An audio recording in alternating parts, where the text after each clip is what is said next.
United States, Canada amadi Mexico na yumu iduna chathariba FIFA World Cup 2026 ki knockout round of 32 gidamak laibak 18 qualify oikrai haukiba nongyai matungda sanakiba group stage ki match singda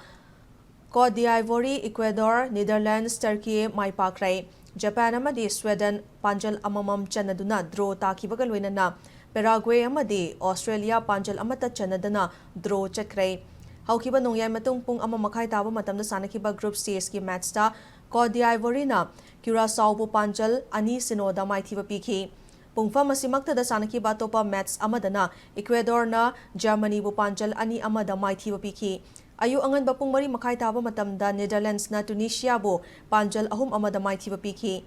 pungfa masimakta da sanakiba Japan amadi Sweden gi match da panjal amamam chanaduna draw taki loinana ayu pung tare makai taba matamda sanakiba match na Turkiye na USA bu panjal ahum anida maithiba pikhi loinana pungfa masi Paraguay amadi Australia na sanakiba match na panjal amata chanadana draw taki World Cup asigi makha taba group stage ki match sang ngasi nongyai matung pung taranithoi makai taba matamda Norway amadi France lamba tongnaragani pungfa masimakta da sanagada batopa match amadana Senegal amadi Iraq thengnaragani